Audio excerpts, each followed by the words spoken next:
Thank you so much. Good evening. It's the wrong question. The question is not, why do we love, but why do we hate? The question is not so much, why are we in relationships, but why are the relationships that we're in so difficult? We have a crisis of love.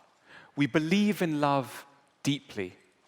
We believe in love almost above anything else. From the age of 12, 13, 14, we start to dream of love and what love means.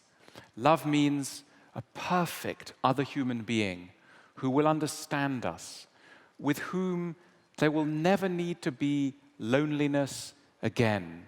A perfect human who will complement us and with whom we will become whole human beings. That is the dream of love. The reality of love is that in Korea, at the moment, 75% of couples get divorced. Another 20% wish that they could get divorced if there weren't too many financial obstacles. And only 3% would declare themselves in secret, entirely happy with their love lives. So, ladies and gentlemen, please consider the statistics. You are believing in love as something that works out happily for 3% of the population.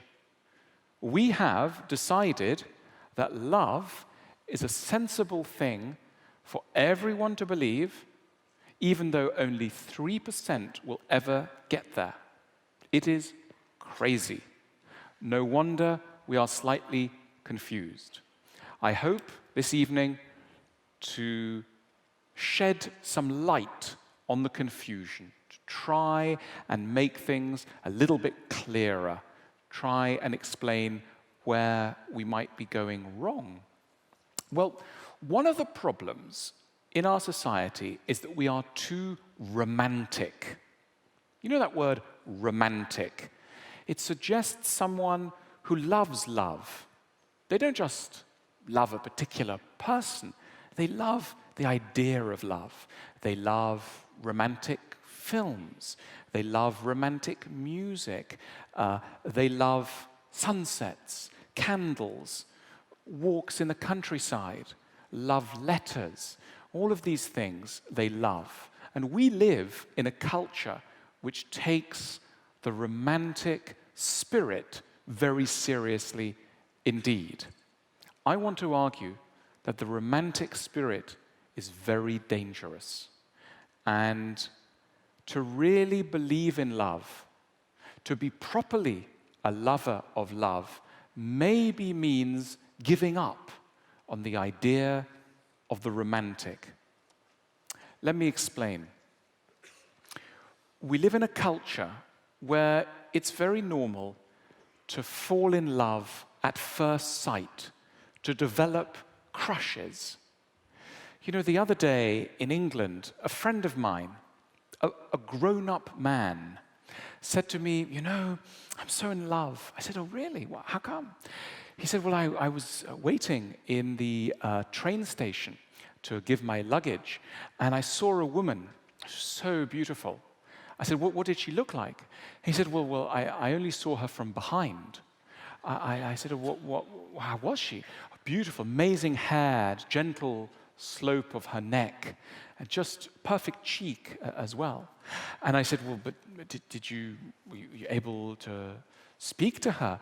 He goes, no, I don't know her name. We never spoke again. She disappeared into the crowd. But I know, my heart and her heart, I feel a connection.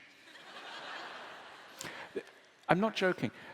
This man runs a business in the biotechnology area. He is the boss of 200 other adults.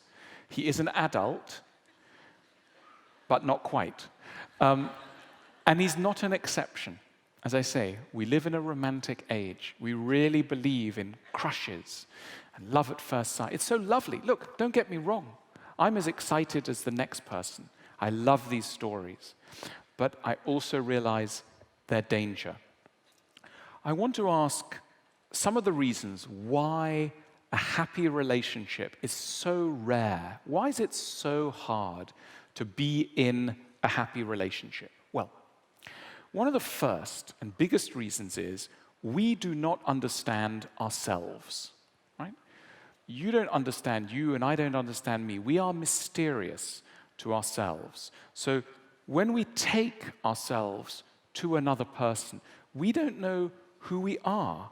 Most of us are very damaged inside. There's something quite wrong with me and with you. I mean, let's admit it, we are all crazy, right? You know it. I mean, we're all crazy, right? The thing is that most of us don't admit it to ourselves, partly because we can't see it. It's quite hard to see how crazy you are when you are on your own. See, when you're on your own, if you are angry, you don't shout. You just behave calmly because there's no one to hear. When you are anxious but alone, you don't really have anyone to hold a mirror to your anxiety. So our weird behavior, let's imagine you love cleaning a lot. You really love cleaning. If you live on your own, no one will notice that you clean all the time when you are anxious as a way of avoiding stress. No one will know this about you. It's only when we are with another person that they hold a mirror to our craziness and we realize, maybe I am a bit strange. But we don't know this for a very, very long time.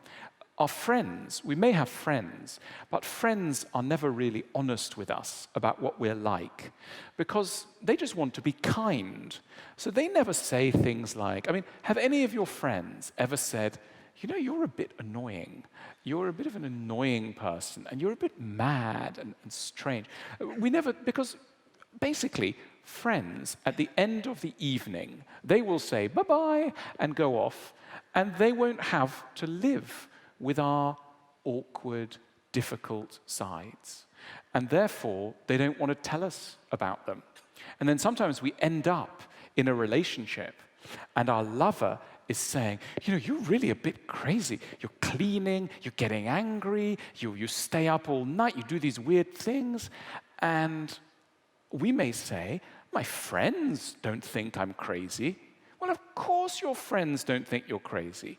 They don't know you well enough, and they wouldn't bother to tell you you were crazy because it's not worth their time. So it's really only our lovers who properly understand us. And the truth is dark and difficult in all of us. All of us are crazy.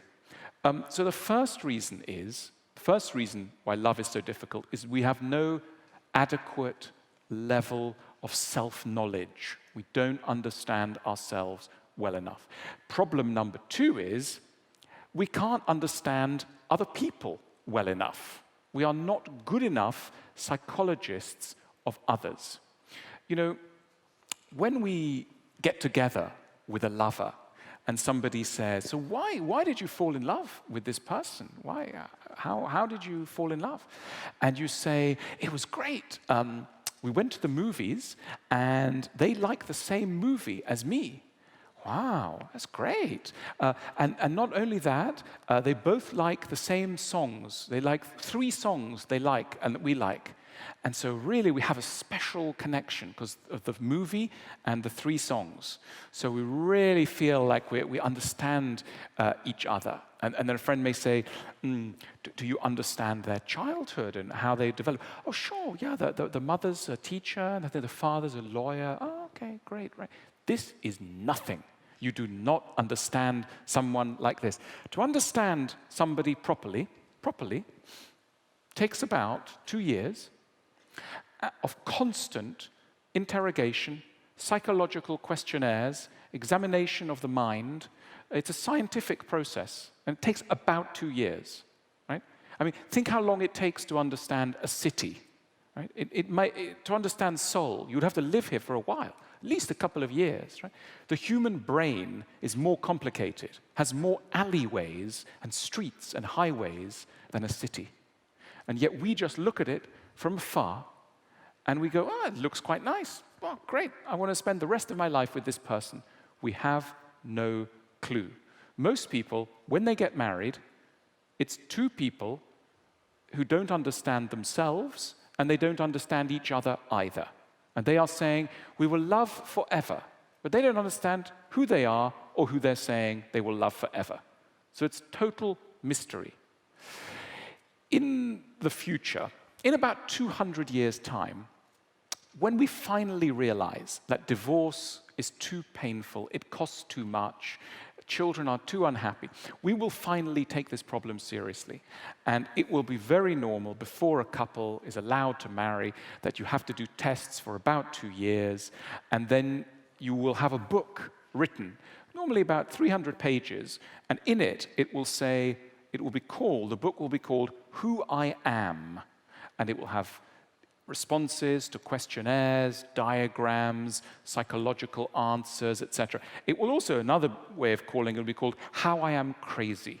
How I Am Crazy. And when you go on a date with someone in 200 years' time, you'll be sitting down for dinner, and then you have to get out your How I Am Crazy, and they'll get out How I Am Crazy, and you just swap. Like How I Am Crazy. And then you go, oh, great, okay, so I see you're quite scared of intimacy, and you get quite angry, you're worried about money, blah, blah. And then it'll be fascinating. And of course, we won't be able to fall in love and think that someone is perfect, because the book will tell us that, of course, they're not perfect. But we will know we're not perfect either. We won't be looking for perfection. We will be looking for someone quite nice and crazy in a way that we can be crazy with them in compatible ways. Another reason why we're often unhappy in love is that happiness is, for many of us, a very unfamiliar emotion. When you marry or look for love, very often what you want to do is to try to rediscover or re-find the atmosphere of your earliest childhood. You want to re-find the love that you first knew as a child.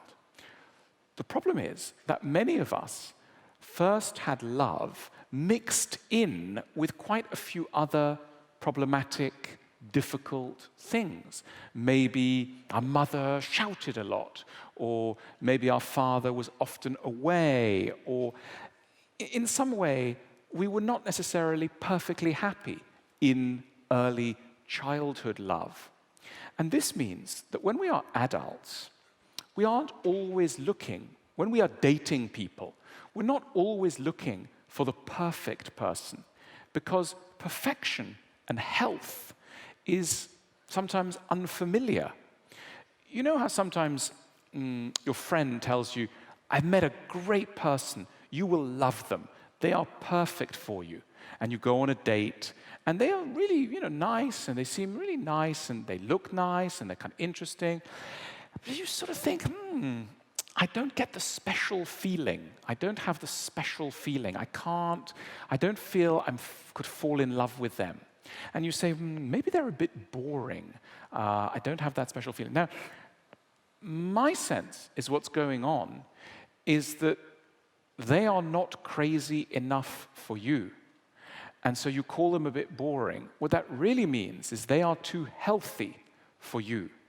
Because it isn't always health, emotional health, that we are looking for in relationships. We are looking to re-find the love that we knew as children. And that love was often quite unhealthy love, mixed in with other things. So that's why sometimes we reject nice guys and nice girls. We like them, but we couldn't fall in love. It feels unfamiliar. Another reason why we have such difficulties in love is that we believe in instinct rather than analysis. Romantic people believe that what you feel is always better than what you think. It's like, I have a feeling, and the feeling is so important, you mustn't chop it up with reason. Because if you analyze a feeling, the romantic person thinks, if you analyze a feeling too much, you will kill it. And therefore, you need to just feel. Romantic people love spontaneity. They love feelings that just come from somewhere, and they hate education, study in love. They hate the idea of studying love. Why would you study love? You must feel love. You must open your heart. That's very important. Romantic people believe in honesty. They believe that in order to love, you must say exactly what you feel. If you feel angry, you must say. If you feel sad, you must say. Always be honest. That is the friend of love. Other people think, maybe what's really important is politeness. Maybe it's more important to be polite than to be honest. Maybe it's more important not to say some things. But as I say, the romantic person wants to be always honest. Romantic people believe in special moments. That night when we stayed up all night and looked at the moon, or the evening we swam in the river and it felt so special. They like special moments. Other people are okay with just the ordinary. An ordinary day at home, that's okay too. But the romantic doesn't like the ordinary. The romantic likes the special. These romantic attitudes cause problems, as we go on to see. One of the problems is that we don't have schools of love. We study all sorts of things at school, engineering, rocket science, biochemistry, but we don't study sulking. How do we handle sulking? There should be a class every Tuesday at 2 o'clock, because it's a big part of adult life. But we believe that love is spontaneous and we don't need to study it.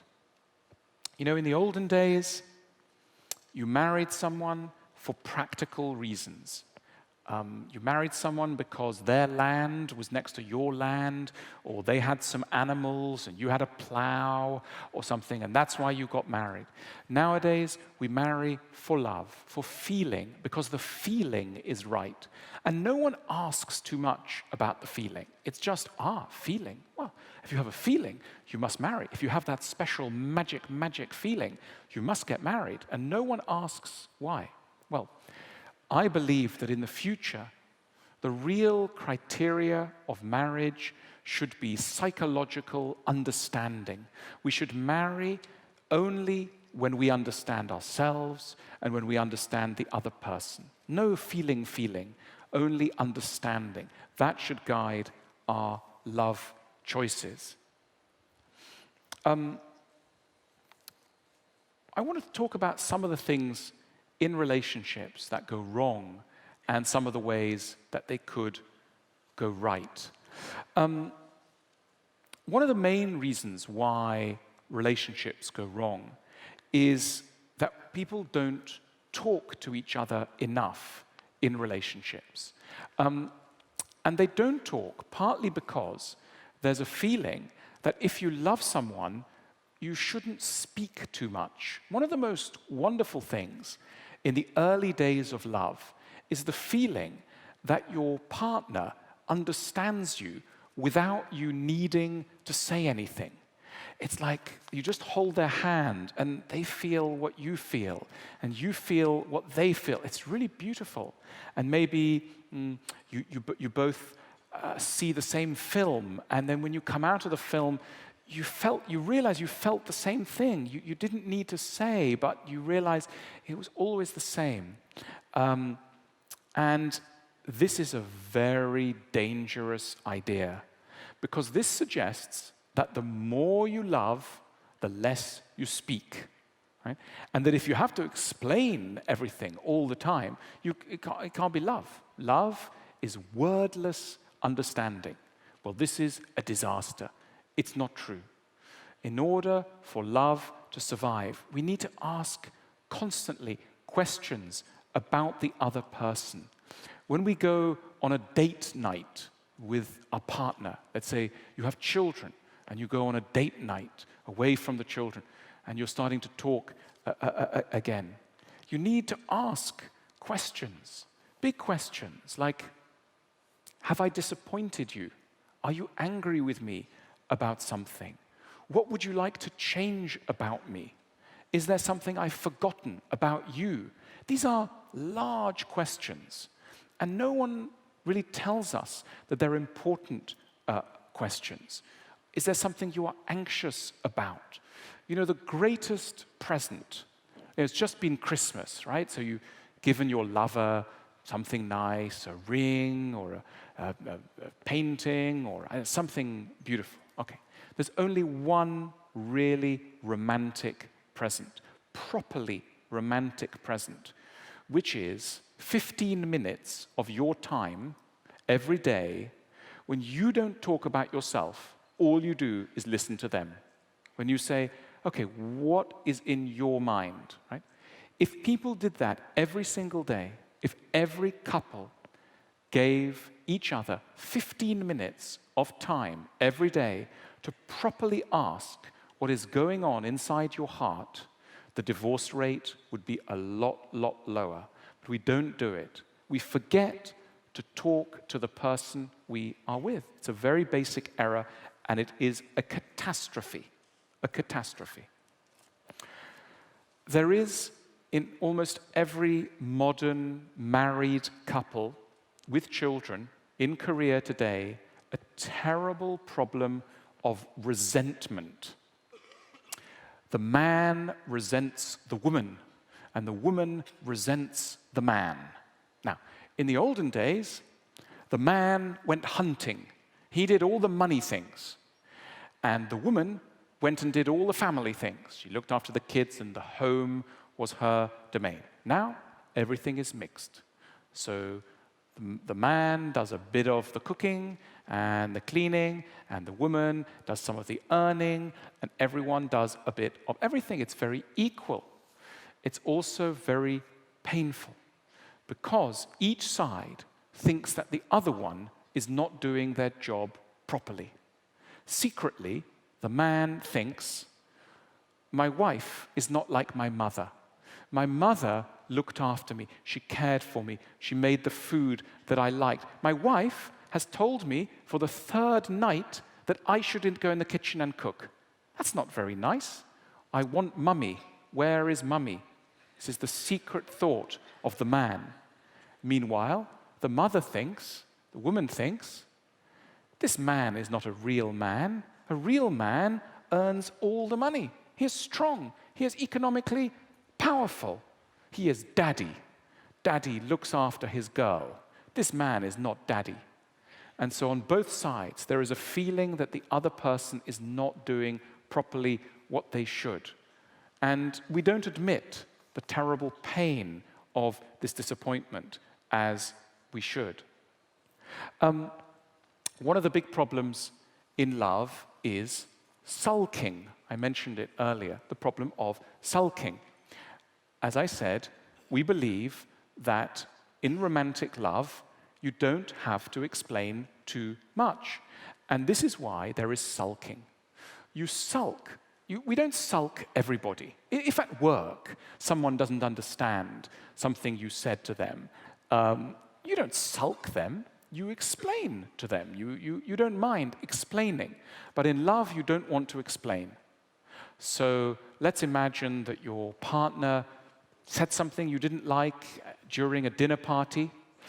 In the car on the way home, you sit like this. The partner goes, is anything wrong? No. Right? You arrive home, you slam the door of the apartment, you go to bed on your own, you turn around, and you refuse to explain. Why? You refuse to explain because you think, if you are too stupid to understand me, I can't love you. I can only love someone who properly understands me. Well, come on.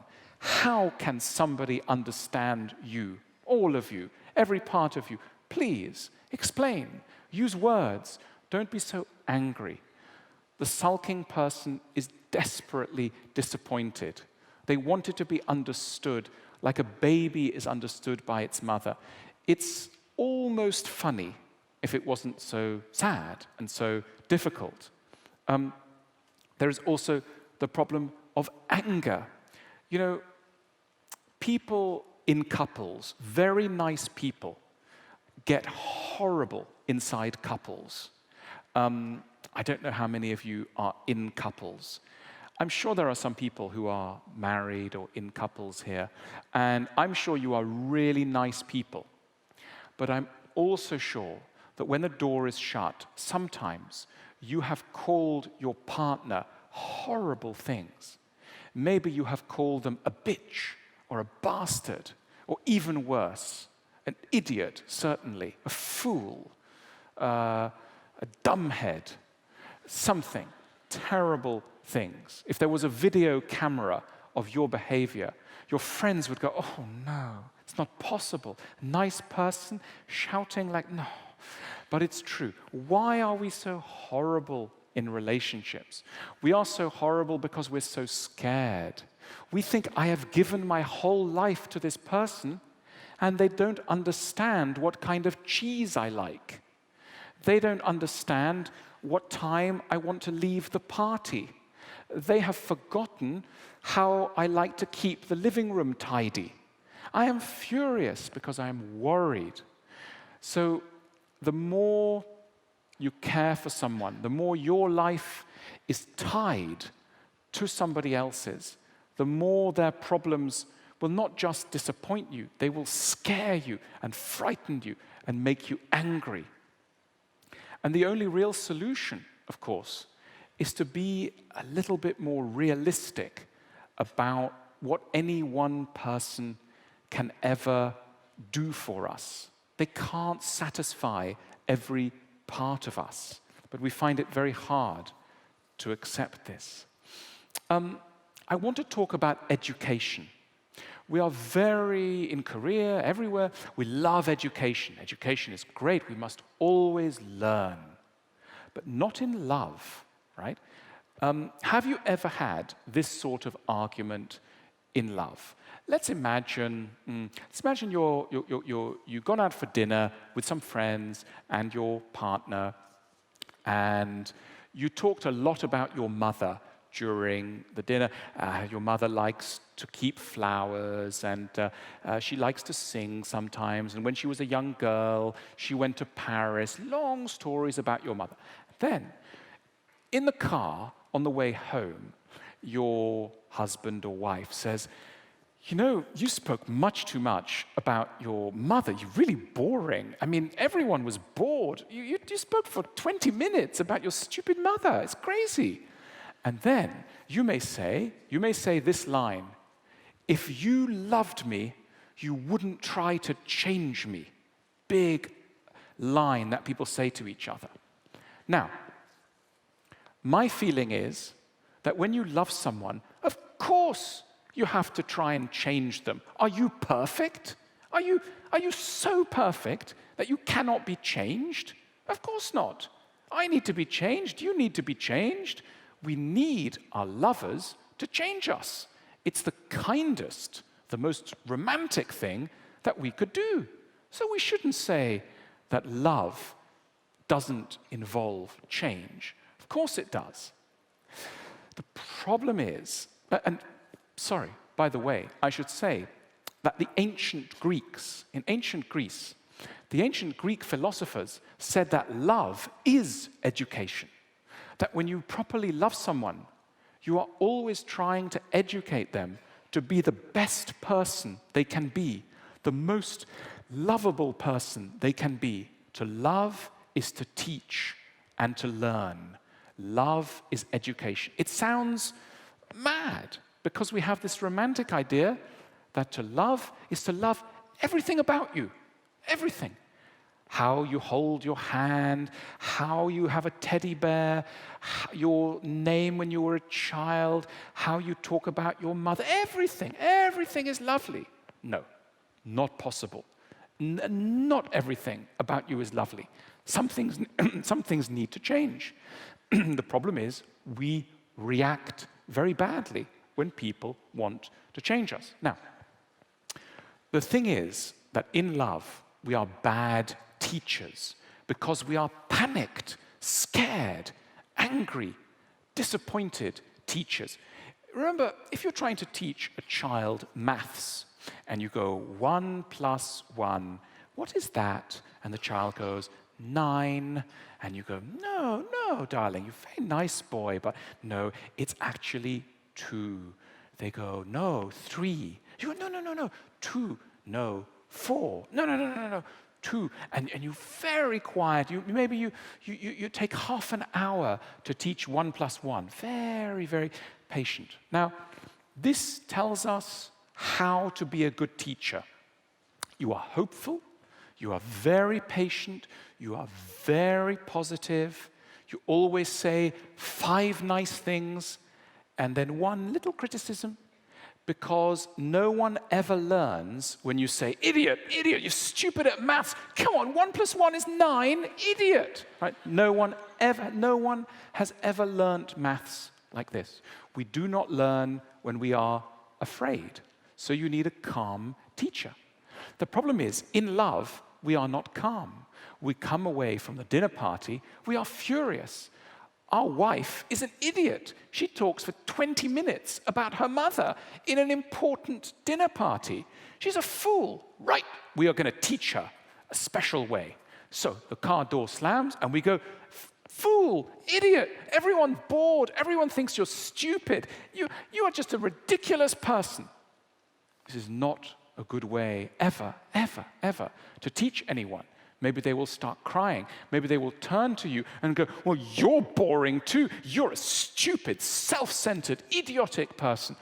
And it's a disaster. No one has learned anything. And then maybe the person calls up their friend the next morning and they say, my horrible husband, he was nasty to me. And the friend goes, oh, yeah, my horrible husband, he says I talk too much at dinner party. The friend goes, no, you're so nice. I like your conversation. So bullshit, nonsense, okay? But this is what friends will do. So, in relationships, people are trying to tell each other things, but they don't manage because they are panicked teachers. 1 + 1 is 9. No, idiot, 1 + 1 is 2. You must learn now, immediately. Otherwise, panic. And we are terribly scared students as well. So we don't learn. And we don't even accept that learning should be part of love, that it is a loving thing to try to educate someone, that we need to teach and we need to be taught. That is love. Another thing that goes really wrong in relationships is we think in order for anyone to like us, we have to be really, really good, really, really good people. When we were little, our parents often only love the good part of us. So when we throw the toast on the floor and are nasty people, the parents go, oh, no, not nice, not nice. But when we do violin practice or when we're good at school, oh, sweet child, very good. So we have this idea, if I am good, I am loved. And if I am bad, I will not be loved. So from this situation, we feel in adult life that we must hide a lot of difficult sides of us from our lover. Otherwise, they won't really love us. And this can cause great difficulties because we are not honest. Imagine somebody who has money worries. I have money worries. I don't quite have enough money, my boss. Shall I tell my partner? I tell them? No. Because if I tell them, they may not love me. So I'm going to keep it a secret. I'll just go and borrow some money. And then I'll borrow a bit more money in secret. And I won't tell them. And I won't tell them. And I won't tell them. And I borrow more. And then the problem becomes huge. And you have a huge problem because you feel, I can't be loved and anything other than good. And this causes great problems.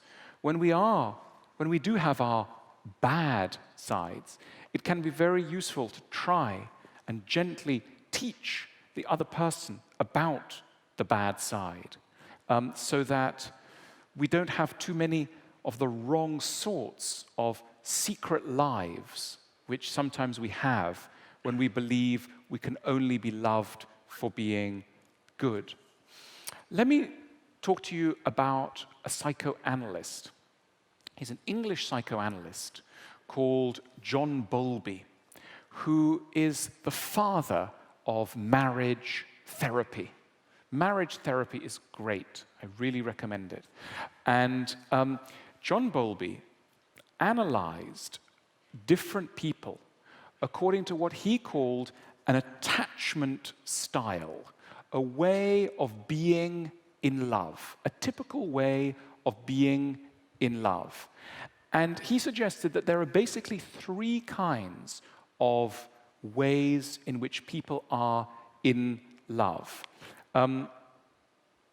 One way to be in love is to be, as he put it, anxiously attached. When you are an anxiously attached person, in love you are always anxious that the other person doesn't love you enough and is about to run away. And so you text them a lot, you hold on to them tightly, you always ask them, what are you thinking? Where are you? Who called? Where did you go yesterday? Where will you be tomorrow? You really hold on a bit too tight because you are anxiously attached, probably because in your childhood something went a bit wrong and you never felt you had the secure relationship with your parents.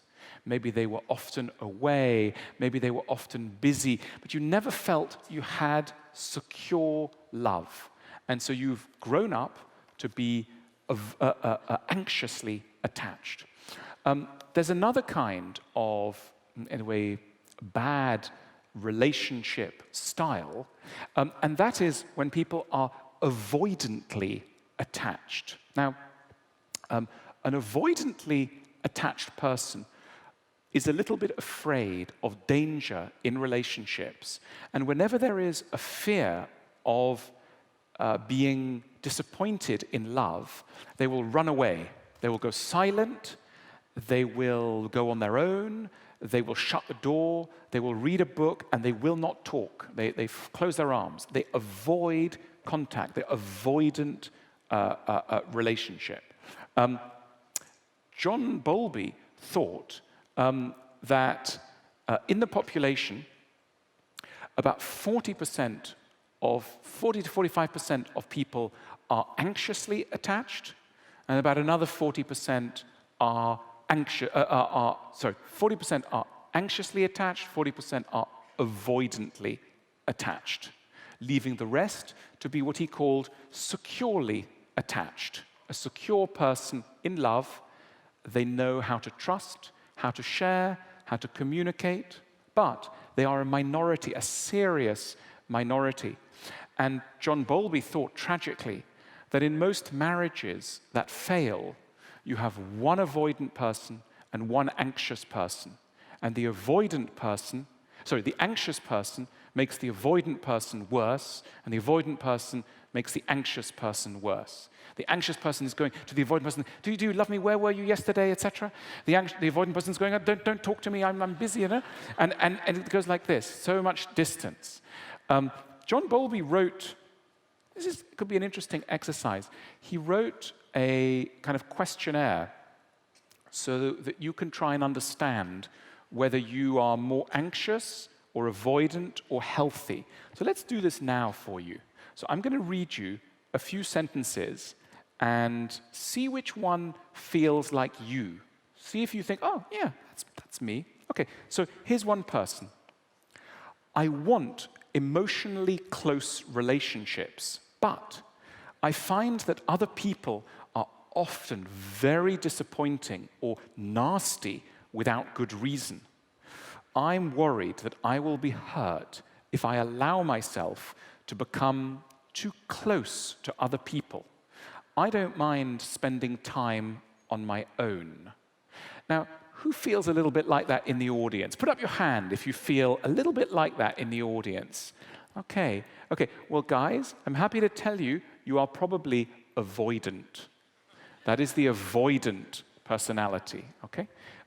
Here is the next personality type. I want to be very emotionally close with other people, but I often find that they are reluctant to get as close to me as I would like to get close to them. I worry that others don't value me as much as I value them. This can make me very annoyed. Anyone relate to that sentence? You don't have to put up your hand. Anyway, anyone who could relate to that sentence is probably anxiously attached. Now, there are a few people in the room who are going to relate, only a few, to this sentence. It's relatively easy for me to become emotionally close to other people. I'm comfortable depending on other people and having other people depend on me. I don't worry about being alone or if others don't like me. That's their issue. If you are like this person, well done, and you are securely attached.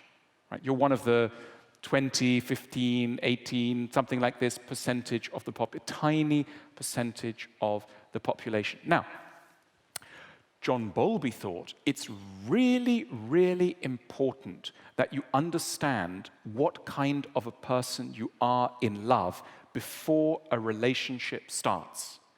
It's tremendously helpful if you can say, you know, I'm anxiously attached. I will call you a lot. I'm sorry, but I will probably call you tomorrow, the next day, every day, etc.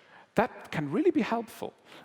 Or it can be very helpful if on the first date, the person says, you know, I am avoidant. If there is a problem, I won't talk.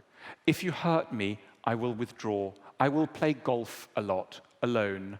I won't tell you what I feel if you have disappointed me. This can be such helpful information.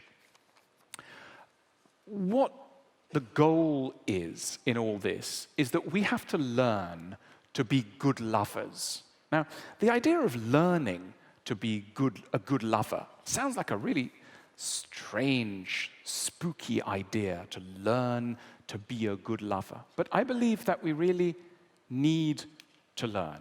And I've been trying to describe some of the things that we need, but let me summarize.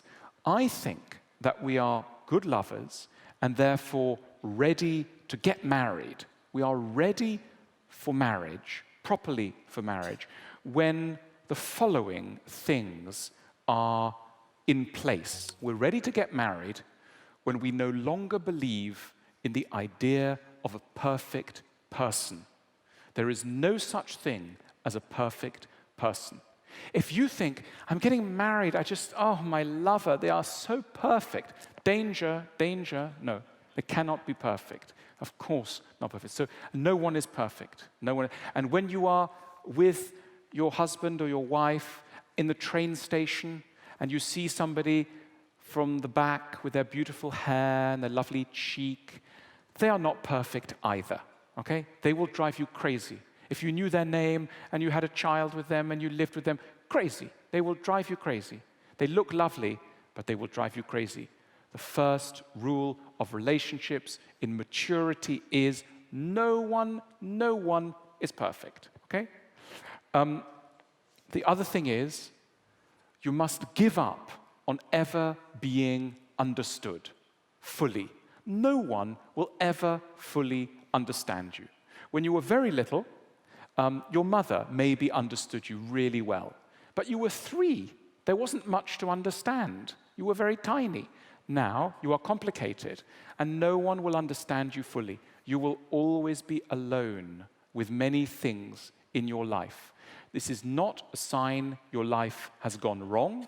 It is a sign that your life is normal. We become properly adult when we accept that we are crazy. Really, really a bit strange. Right? When somebody says, you know, I've been living with myself now for so many years, and I really feel I'm a bit odd. Great. This is a sign that you are mature. Anyone who says, you know, I'm fairly normal, no. You still have a lot to learn about yourself. So this you must remember. We are ready to get married when we realize there is a very important distinction between loving and being loved, right? Loving and being loved. When we are children, we learn about being loved, right? We receive love from somebody else, normally our mother or our father. And we kind of love our parents, but not really. We sort of feel grateful, but we don't do much work vis-a-vis our parents. We don't say to our mother, oh, you've had a new haircut. It looks really nice when you're 5. Or, Daddy, how's your day been at work? You seem a bit tired. Right? You don't say this as a child, right? Because it's all about you. You are the middle of the universe. You're this special creature, and people love you. And the terrible thing is that we grow up thinking that adult love is child love, a kind of a different version of this. It isn't at all. It's very different. Real love means loving, and that means putting your own needs, fears, tiredness, etc., to one side and helping somebody else in the way you never helped your parents. You never had to help your parents in that way emotionally. This is a new skill. You have to learn what it means to love. And that's something that most people don't know how to do. So be modest about this. We have to learn how to love. We're ready for marriage when we understand a bit more about sex. Sex is a difficult issue because in the modern romantic world, we believe that sex belongs to love. That when you are in a loving relationship, this is the best place to have sex. That sex should not exist outside of love. But then we realize something strange, and psychologists and psychoanalysts know this, priests know this. Sometimes, the more you love someone, the harder it is to have sex with them. And when you have a fantasy, a sexual fantasy, you don't think about your partner, you think about a sailor that you saw by the docks, or a person you met at the train station, or a stranger. Almost like it would be easier to have sex with a stranger than with someone you love. Are you crazy to think this way? No, it's very normal. And here is the reason why. When we grow up as children, all children are sexual. It's a real taboo to mention this, but children have a sexuality.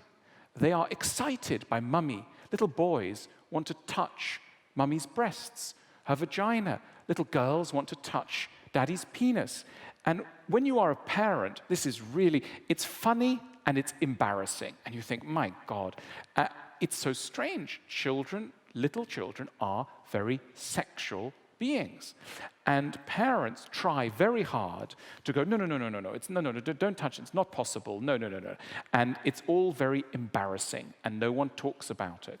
And therefore, the child learns, where you really love your parents, no sex. And the child understands, and family life needs this. It's very important that we don't have sex between parents and children. So it's a good idea. But it creates a real problem in adult life when we feel, I really love someone.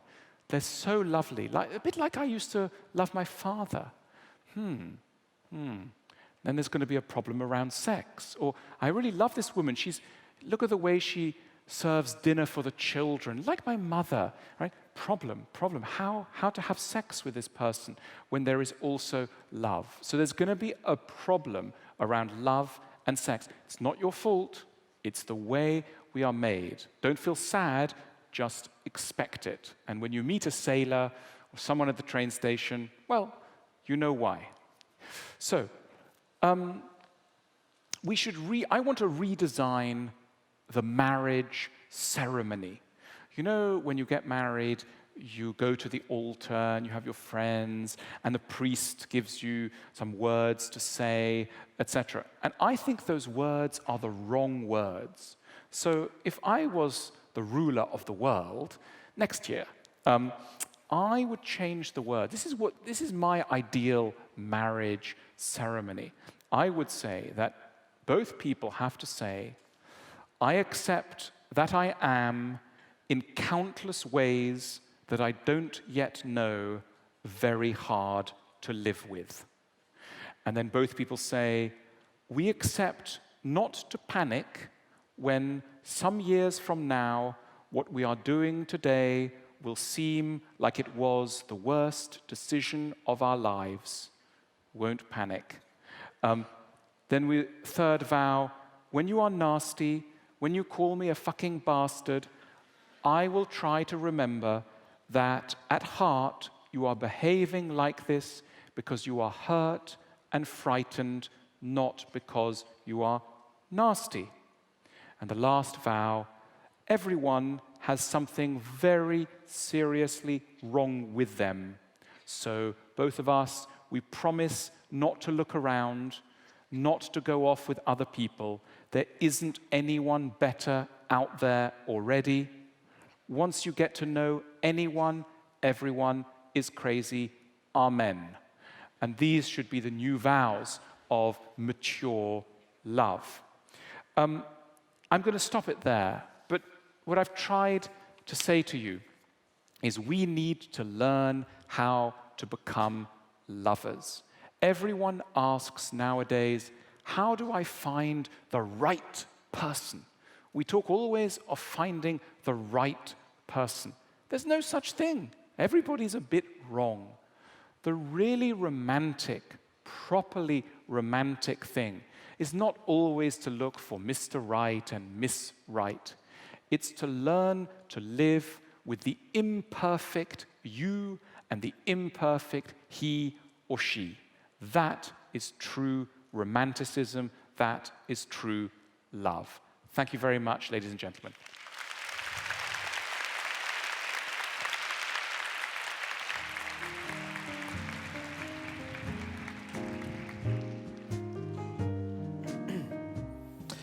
네, 감사합니다. 또 알랭드보통의 마지막 질문, 사랑에 대해서 굉장히 어려운 질문인데 이 질문에서 이제 강의를 해주셨고요. 알랭드보통이 사랑에 대해서 쓴 책 아시죠? 네, 왜 나는 너를 사랑하는가. 놀랐겠지만 이 책은 알랭드보통이 23살에 썼다고 합니다. 네, 그때 이미 사랑에 대해서는 감정에서 많이 알고 있었던 것이죠. 오늘 그 사랑에 대해서 다시 한번 이야기하는 시간 가져보도록 하겠습니다. 알랭드보통 다시 한번 박수로 맞이해 주세요.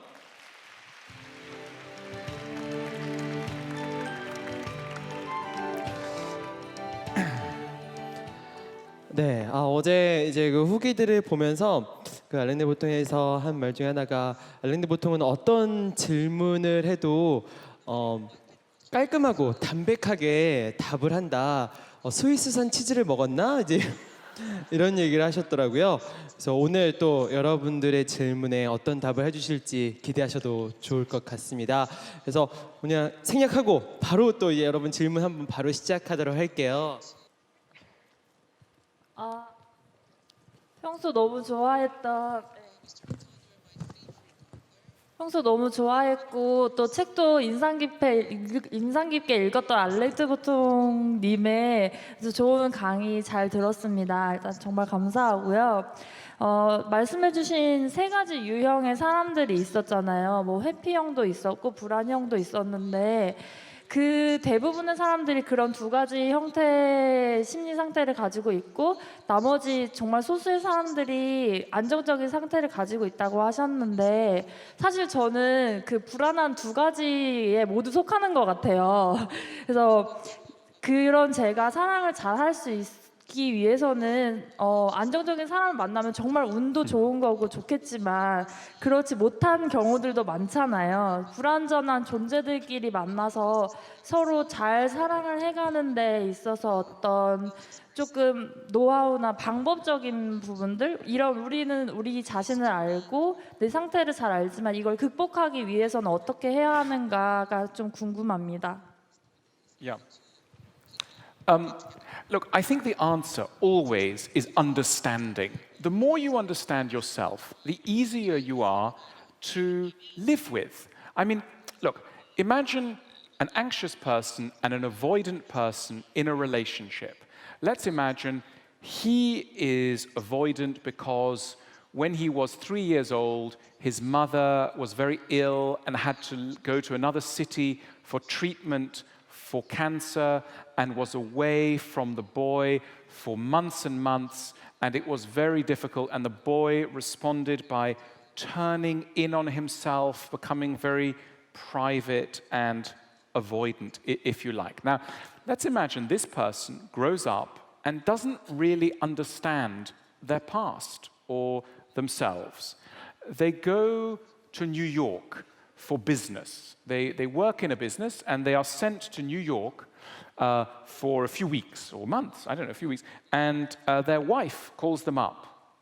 And at the end of a phone conversation, the wife says, let's imagine, I really miss you. And the avoidant husband will go, uh-huh. And the wife will go, no, I really miss you. It'd be so nice if you were here. And the man goes, uh-huh. So then the wife goes, third time, the children and I really miss you. And he says, I hope to go to the Empire State Building tomorrow. At which point the wife gets angry and goes, you know, you can really be a pain sometimes. And there's an argument. Now, if only the man had understood himself better, he would have said, when she said, you know, darling, I really miss you. You're 11 hours away or 15 hours away from Seoul, and I wish you were here. He would say, oh God, darling, I miss you too, but remember what I said to you about my past and everything? This situation makes me feel uncomfortable. I know I love you, and I know that you love me, but I can't do this goodbye thing. So do you mind if we just say goodbye quickly, because I can't do it? And she would go, of course, darling, I understand. I understand how you are. And that way, things would be peaceful. So we don't need to stop being crazy.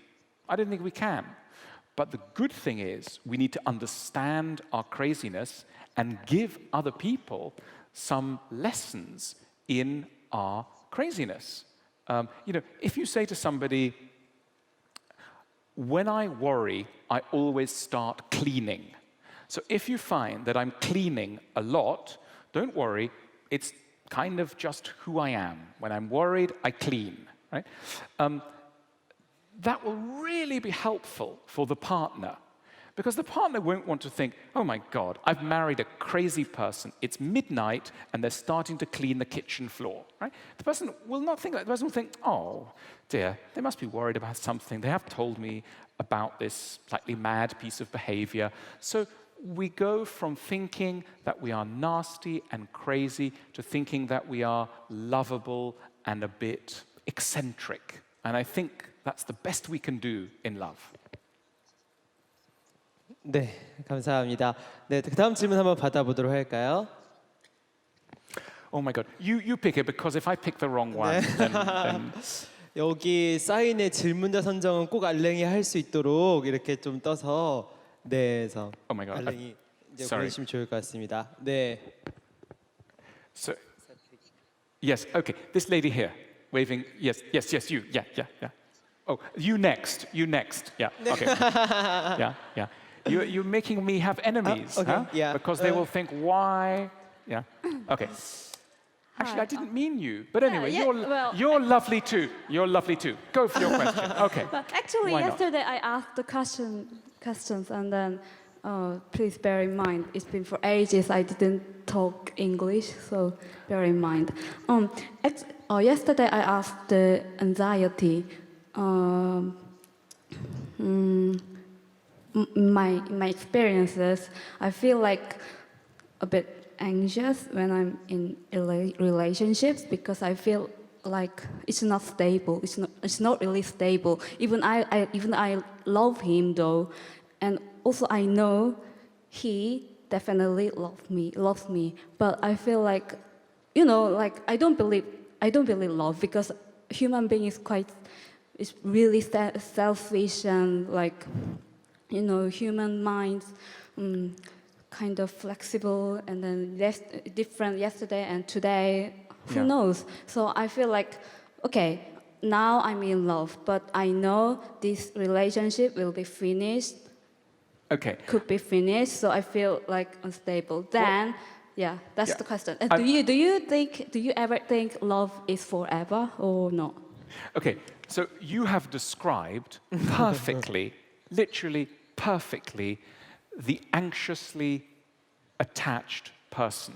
You are 100% anxiously attached. Look at you. You are. Hang on, wait. I don't mean to be. You are beautiful, kind, nice, clever, right? And you are afraid. You are telling me that love never lasts, all this kind of bullshit. Why does love never last? It might last, it lasts sometimes, it doesn't last at other times. But if you go into a relationship going, no, love doesn't last, people say they're in love, but they don't really love.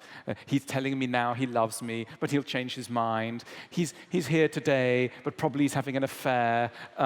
He's holding my hand, but probably he doesn't want to hold my hand. He's touching my foot, but really wants to touch somebody else's foot. I mean, you're going to go crazy. And of course your relationship's going to last 5 minutes.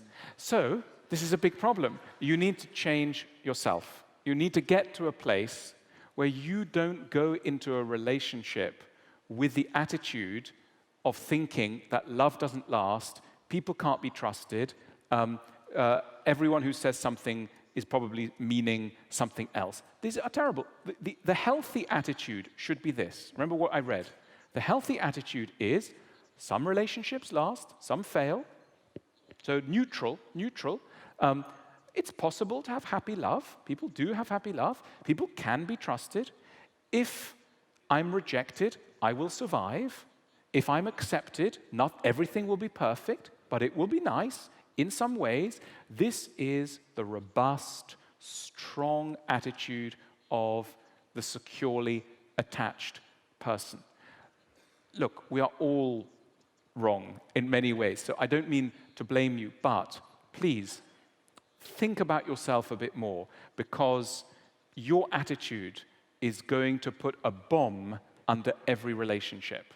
It's a bomb. If you enter a relationship thinking the man who seems nice is secretly not nice, I mean, you can't have a relationship like this.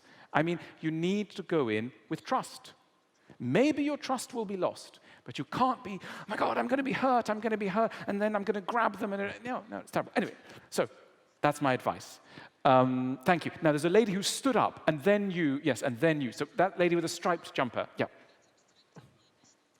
Thank you for picking me. My name is Ah-jung from Busan, the second city in Korea, with beautiful Asia-Pacific Ocean.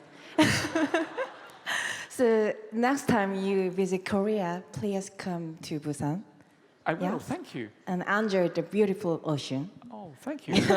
Was that your question? Are you here from the tourist board of Busan? No, I would love to. Of course, I would love to. My Thank you. future vision is running the business in the tourist business. You want to go in the tourist business? Yeah. Anyway, it's not about love question. Okay. It's about the inspiration of you, because I think I owe you a lot in my 20s, because I read all the books of you. When I met the first book of you, I love her impressed. already. I love her already. It's done. Despite everything I've said, I love you immediately. No, thank you very Thank much. you. Thank you. Cheers, It's very darling. kind, very Yeah. kind. You wrote a lot about the anxiety and good economy yesterday. The modern society's family, love, and relationship, marriage, lonely married man, the lonely girl of 20s who met the very successful guy in romantic move in love. What drives you to write that theme, even though you wrote about the Heathrow International Airport for 7 days? You stay there? Look, I would say that I have written books on many different topics, but the thing that really interests me ultimately is what can make us happier or less sad. I'm in a way a very practical person. I'm interested in looking at the reasons for which we are sad and lonely and disappointed and anxious, and I want to try and find not always answers, because not every problem has an answer, but at least a description of the problem which is helpful and can make some progress. So all my work, from my novels to books about work to books about airports, etc., it's always underneath there is a search, I suppose, for satisfaction and fulfillment, I would say.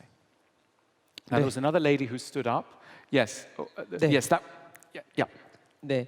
이제 질문 진행하실 때 이제 통역 다 진행되니까요. We'll also go 편하시게 further afield next, because I feel 네, 편하게 yeah. 한국말로 진행해 주시면 좋겠습니다. 네.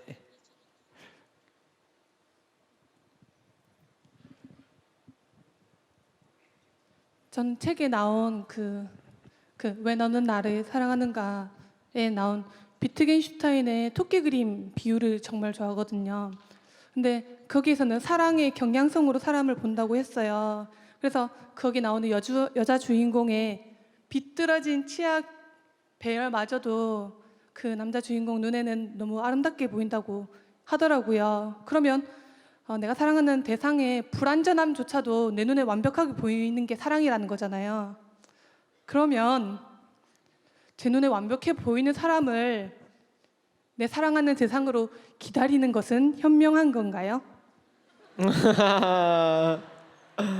네. Definitely, but they should never think you're totally perfect, because you're not, but you're good enough, and that's all we need in this world. None of us are angels. We are not perfect human beings. We are fallen, broken human beings. But you know, I think it's interesting when you talk about beauty, because we have this idea in society of the beautiful face, perfectly symmetrical, etc. And I don't know if you ever feel something I feel sometimes when you love someone and know someone really well. Sometimes you look at their face and you think, okay, they would never be on the front cover of Vogue or a fashion magazine. They are not classically beautiful. But the more I know you, the more I understand you, the more I find you beautiful. And I think that the feeling of beauty is not just, is the eye exactly this shape, etc. It's, do I love this person? And when you love someone, you start to find their face beautiful. I mean, we knew this as children. Imagine, you know, you're a child and you're sitting with your grandmother. She's an old lady. She doesn't look beautiful. Her skin is dried up, her nose is a slightly funny shape, etc. But she's the sweetest person. And when you look at her face, your heart is warmed. And so we knew this as children, and we can know it as adults. What we look for is goodness, and goodness makes beauty. And many of us in this room, especially me, we need people to look at us with kindness in order for people to find us beautiful. We wouldn't be found beautiful just like this. Some people everyone finds beautiful without knowing anything about them. They're just immediately beautiful, like a model. But most of us are not models. Most of us, we need our heart to be known before we can be found beautiful. But then the good news is we can be found beautiful. And so sometimes mothers reassure their children, it's okay, someone will love you. Really what I think the mother is saying is, someone will find you as beautiful as I find you because I know you. And in this area, your mother is right. So, good luck. 네, 오랫동안 기다리시기 바랍니다.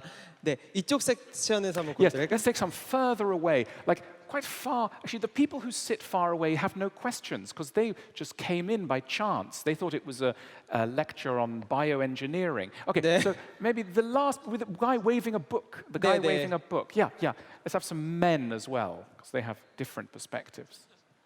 네, 저는 그 결혼을 해서 그 아마 지금 이 시간에 제일 그 두려움을 가지고 강의를 듣고 있는 사람인 것 같은데요. 오늘 아침에 오면서 저희 와이프의 저도 얼굴에 그 묻어 있는 바풀을 보면서도 사랑하는 마음으로 나오고 싶었는데 아침에 싸우고 나왔어요. 근데 지금 시간이 다가워질수록 제가 강의 끝나고 가면 집에서 더 큰 괴로움을 겪게 될 텐데 그때 돌아가서 어떤 말을 하면 제가 그 괴로움들을 최소화시키고 그리고 두 번째 질문은 어제 제가 굉장히 그 사인을 받고 가고 싶었어요. 왜냐하면 지금 임신 중이라서 굉장히 민감한 상태에 있는데 어제도 8시에 강의가 끝나서 사인을 받아가서 선물을 주면 굉장히 기뻐하지 않을까 싶었는데 제 책을 어제 사가지고 갖고 있었거든요. 그래서 앞에 기다리는데 뒷문으로 가셔서 사인을 못 받았는데 두 번째는 꼭 사인해 주시면 제가 오늘 그 두려움을 최소화시킬 수 있는 좋은 강의가 될 것 같습니다. Okay, we'll move to another question, and while we're doing that, pass your book to the front, and I'll sign it. Okay, so we'll just pass it. Okay, so we'll take another question, and let's get your book to the front. So let's get the guy, the man. Yeah. Please don't ask the same thing. It was a one-off. Thanks.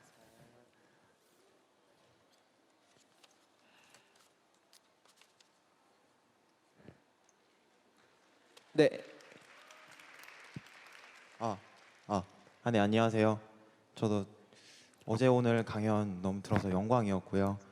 저는 알랭드보통 씨는 그 사람의 행복을 위해서는 반드시 사랑이 필요하다, 배우자가 필요하다라고 얘기를 하시는 것 같은데 그럼 독신으로 사는 것에 대해서는 어떻게 생각하시는지. 물론 제가 독신주의자는 아닌데 그거에 대해서 여쭤보고 싶고요. 그리고 저도 지금 인생학교 섹스라는 책을 읽고 있는데 저도 꼭 사인을 받고 싶습니다. 부탁드리겠습니다. So the feeling that you need someone in order to be happy. My honest view, I have been alone for long periods of my life, and I've been together with someone for a long period of my life. And I honestly believe that you can be happy and unhappy in both situations. If you are with someone, you always feel that if you were alone, things would be better. And when you are alone, you always feel that if you were with someone, things would be better. So you always think that the other side is better. And honestly, the truth is, you'll always be a bit unhappy about something. So do you want to swap the pain of loneliness for the pain of claustrophobia?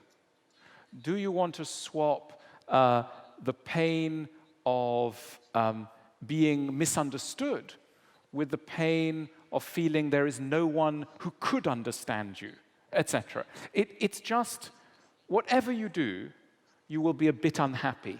And that's okay, that's life. So please don't think there is some ideal situation that is there and you are shut off from it by some persecution. You're not. And I'm sure you will meet someone in time and they will be lovely and you will love them and it will be wonderful and they will drive you crazy and sometimes you will hate them and sometimes they will hate you and sometimes it will be wonderful and sometimes it will be awful and sometimes it will be wonderful and sometimes it will be awful and that is life. Thank you. Okay, 네. some questions over there. Okay, someone waving their book over there. Yeah. 저는 이제 이런 오늘 말씀 주신 말씀에 대해서 많은 조언들을 주시는데 사실 막상 전문가분들은 막상 자기의 시츄에이션에서는 막상 그 이론이나 자기가 가리키던 대로 실제로 행동하지 못할 때가 많다고 들었는데 지금 이런 강연을 해주시는 알랭드보통 씨는 실제로 본인의 이런 패밀리 라이프 바운더리 내에서 어떻게 그걸 이렇게 문제들을 해결하시고 어떻게 이상적인 관계를 이렇게 안정성 있게 유지하시는지 그런 실제 사례 같은 것들을 듣고 싶습니다. 감사합니다.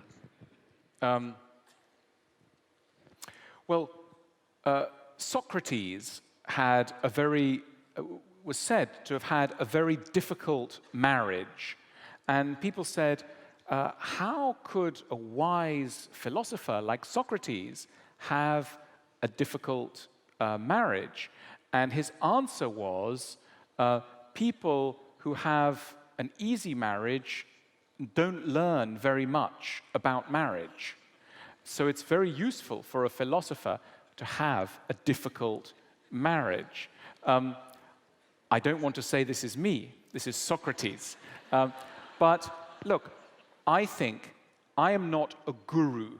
A guru is somebody who feels that they have all the answers, they have worked out every problem, their life is pure in every way, and they sit at the top of a mountain and they give perfect advice to others. No.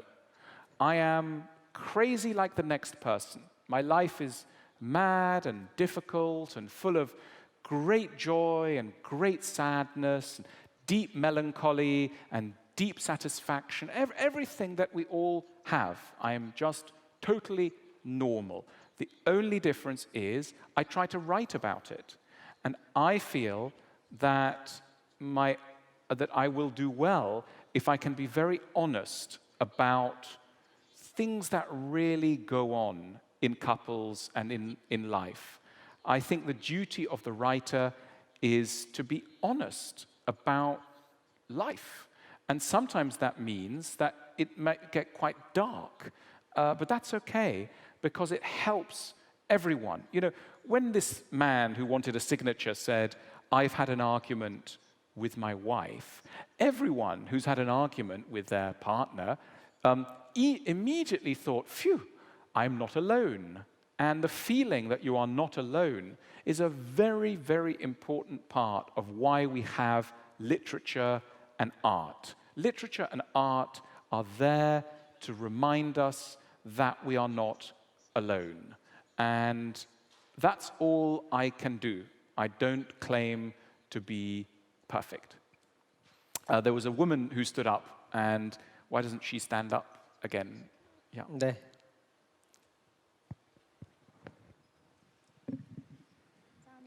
안녕하세요. 저도 결혼해서 지금 신랑이랑 서로 같이 잘 이해하고 지내려고 하면서 이 책의 도움을 많이 받고 있는 사람 중에 한 명인데요. 가끔은 서로를 너무 이해하려고 하다 보면 자신의 생각이나 오히려 자신의 감정을 더 드러내지 못하는 경우가 있는 것 같아요. 특히 여자분들은 더 많이 그런 걸 느끼실 것 같은데 본인의 생각이나 본인의 원래 성격, 가치관들을 이렇게 잃어버리거나 없애지 않은 채로 상대방을 이해할 수 있는 그런 균형을 맞출 수 있는 기준이나 방법 같은 게 있을까요? 서로 다치지 않고 이해할 수 있는 그런 균형. 그게 되게 어려운 것 같아요. No, it's not easy at all to have a conversation with your spouse. I mean, it sounds stupid, but there can often be so much anger and so much lack of trust between partners that when they finally sit down and have a conversation, there is just, one person says, I think you were a bit like this yesterday. And the other one goes, well, what about you last week? And you go, no. Let's not talk about last week. Let's talk about yesterday. And they go, well, you always try to change the subject. And suddenly it becomes an explosion. The reason I like marriage therapy, what marriage therapy is a conversation with a policeman in the room. And what I mean by a policeman is someone who stops and goes, oh, hang on, don't fight. Don't fight. Let's just talk. And it's a very simple job. You don't need a therapist. Maybe a friend can do this, but you just need someone or some way of not getting too angry too quickly, not getting too scared too quickly, promising each other that for maybe half an hour you will be gentle with each other. You won't lose your temper. It's terribly hard. It is possible. I'm so sorry for you, and I hope you make progress. 네, 감사합니다. 마지막 질문 두세 개 정도만 더 받아보고 마무리하도록 할게요. 네.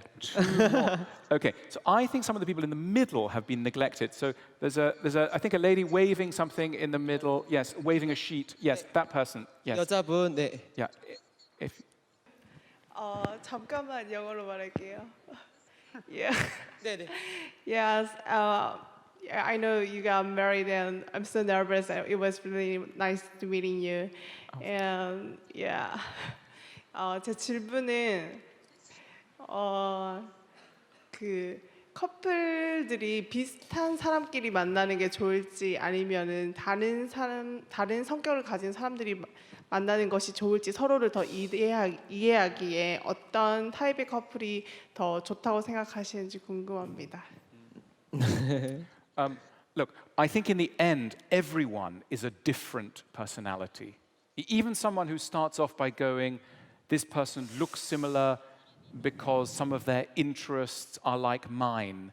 At the end of the day, everyone is very different to everyone else. So I think I don't believe in this distinction between people who are like us and people who are different.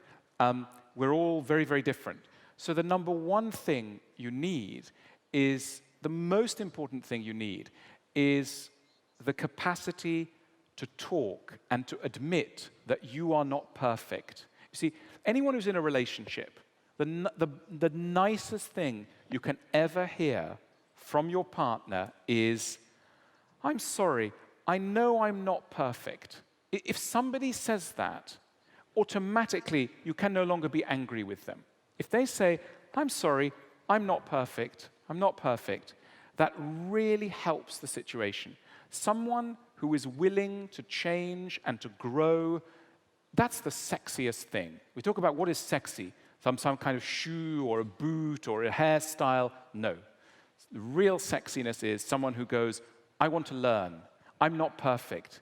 I want to make some discoveries with you. I want to change our relationship so it becomes better. Right? This is sexy, and that's what we need more of. Okay, I think we have a last question. On second floor. Okay, second floor. Yeah. Sorry, guys, on the first floor. Okay, second floor. Yeah. Anyone still awake? Last two questions, yeah. Two questions. Two questions. Okay. Yes. So that person waving something. 네. 캐분 드시는 분, 네. Yeah. 오늘 질문 못하고 갈 줄 알았는데 이렇게 마이크 받게 돼서 영광입니다. 굉장한 빅팬이라서 알랭드보통 씨가 쓰신 책들을 거의 다 읽었는데요. 그 중에서 가장 감명 깊게 읽었던 책 중에 하나가 우리는 사랑일까라는 책을 굉장히 감명 깊게 읽었습니다. 근데 그 책에 관한 질문을 좀 하려고 하는데요. 그 책 안에는 그 남녀 간의 사랑에 있어서 권력 관계가 항상 존재한다고 얘기를 하고 있어요. 그러니까 흔히 말하면은 갑과 을의 관계가 늘 존재한다고 하는 건데요. 저는 이제 그것을 직접 경험을 해봐서 잘 알고 있습니다. 그렇다면 제가 드릴 질문은 남녀 관계에서의 갑과 을의 어떤 관계가 고착화되었을 적에 그 관계는 건강하지 못한 관계이고 실패한 사랑인지 아니면 이를 통해서 또 그 안에서 또 다른 행복을 추구할 수 있는 건지 이런 남녀 사이의 권력 관계에 대한 알랭드보통 씨의 생각을 듣고 싶습니다. Look, there's a paradox that power in a relationship, the person who is powerful is always the person who loves less. If you love less in a couple, you are powerful. If you need less, you are powerful.